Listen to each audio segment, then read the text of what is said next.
Big news over the weekend. Saudis are cutting output a lot. It's going to put heavy pressures on inflation. We're going to talk all about it in this episode, so let's dive in.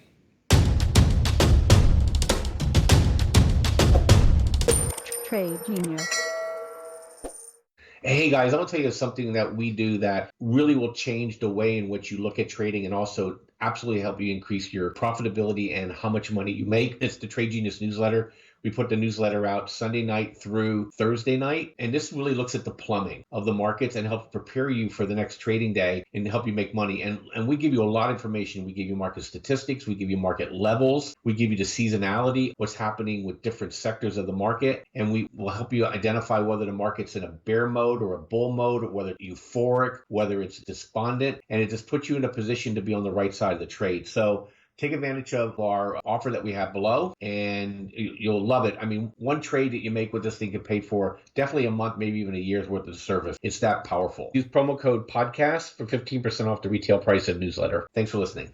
All right, Bob. So, Saudis, interesting move over the weekend. What do you make of it? Yeah, I'm kind of bummed. We were going to talk oil. Maybe I mentioned it on Friday, Saturday during our podcast. We'll talk oil next week because the supply-demand imbalance, Phil, was leaning towards higher prices. And then, April to June is seasonally strong for oil. Yep. And then the Saudis came out and just said, hold my beer. And just basically between the Saudis and the other OPEC nations, it's going to be 1 million barrels a day cut in oil, which is not insignificant, and it's going to put the pressure on prices to go higher. We basically did a 25% round trip move. We went from the 80 to 62 back to 80 in 10 days, Phil. Absolutely insanity in the oil markets. Right. And this didn't have to be, the Biden administration, as you know, has been playing games with the SPR, with energy. I'm sure they're really heavily in the futures markets trying to drive down the price of energy so that they can make their inflation numbers look good, so they can get Powell to back off.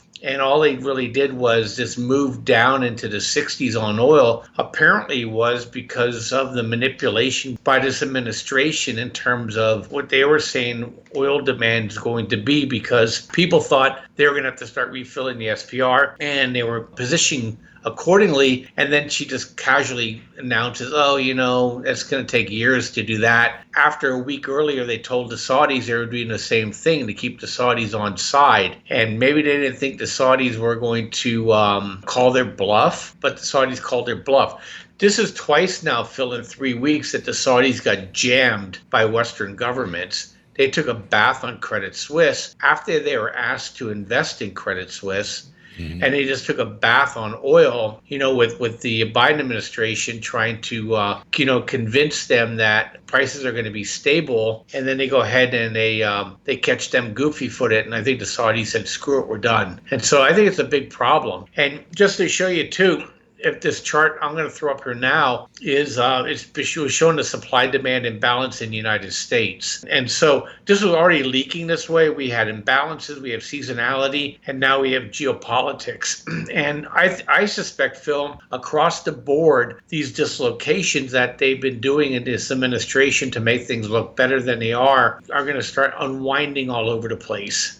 You want to bring up the seasonality? I think you have something to say on that. Yeah, seasonality is interesting too. So this is all kind of happening when seasonality is also telling us it's go time, right? And so here we are at the beginning of April. As you guys can see, I think seasonally, energy's kind of gone this way. This is the entire energy sector. So there's oil, natural gas, all that stuff. And as you guys can see, we're in a very bullish season for everything energy. And this is why also natural gas we're very bullish on at this point, because natural gas, I think, has given us the deepest discount out of everything. So this is all, and I think the Saudis probably know that too. I mean, they know what the seasonalities are. So they know when these moves have the greatest effect, and that's now. And I think it puts, the White House and the administration in a bad spot, because we're trying to get on top of this inflation monster, and I think you made a good point. I think it was Credit Suisse, and then them not following through on saying they're going to go and get aggressive with purchases for the SPR on the oil side of things. And I think you hit it on the head. They're fed up.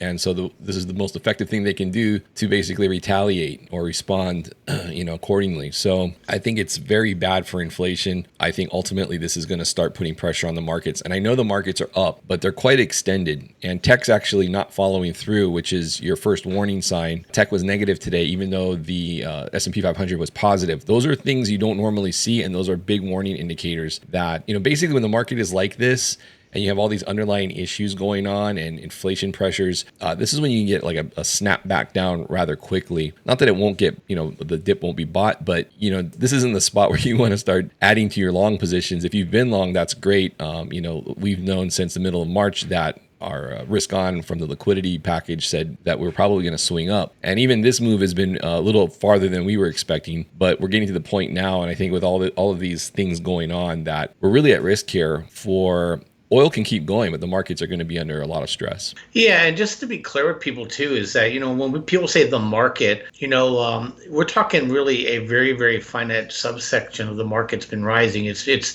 really the mega cap stocks. The small cap stocks have been getting pummeled. The banking stocks have been getting pummeled. Right. Natural gas stocks have been getting pummeled, but you have these areas. It's the most visible, and that's why they do what they do. They're trying to paint a picture of robustness and get the animal spirits going. But that behind the scenes, all you have to do is look at the S&P 500 and the S&P equal weight 500, and you can see that there's a delta there. The thing about energy, though, and it's a big fight people get into, is that, yes, it's inflationary, but it's also a tax. And so at some point, the burden of higher energy costs rippling through the economy may raise prices inflationary, but what's happening is you'll get a sales volume drop. So it's misleading in the sense that, yeah, prices go up, but B, you're not going to buy as much. So that's why, I coined it. I don't know if I'm the only one that have coined it, but I'm taking credit for it.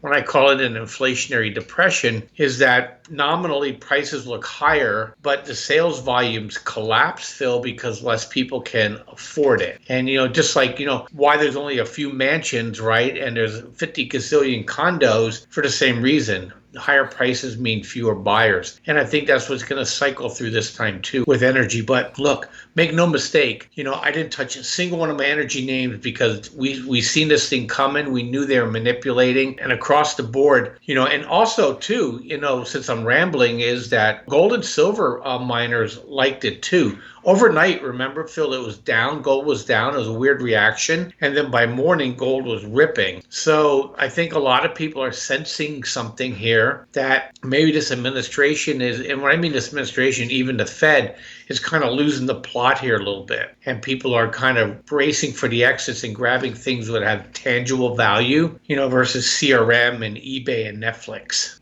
I totally agree. So, yeah, I think, be careful here on the equity side. I think it looks really good for the energy side seasonally, even if the market does pull back. Like, look, we could have, 3% pullback in the markets. But I think what the story here is that energy, I think things like gold, silver, Bitcoin, I think if the markets do weaken, not that they won't totally ignore it, they can pull back, but I think you're going to see those hold higher lows than the markets will. And I think that's the story going forward, especially in the back half of the year, where I don't think you have a lot to be bullish for in the second half of the year, primarily because of the debt ceiling being raised and the effects of that, with Yellen having to issue more debt issuance and driving up her balance is actually quite bearish for equities. Yeah, people don't realize it. Tomorrow we're going to talk about that and what decisions are being made on a macro level here. Really interesting data that we found. I think you guys will love it. Yep. So thanks, Phil. I really appreciate it. Guys, hit like, subscribe, notification, and just look for our podcasts every day. They come out at the same time. So check us out and let us know what other things you might want us to talk about so we can keep you guys better informed. All right, guys. Thanks. We'll see you on the next one. Bye.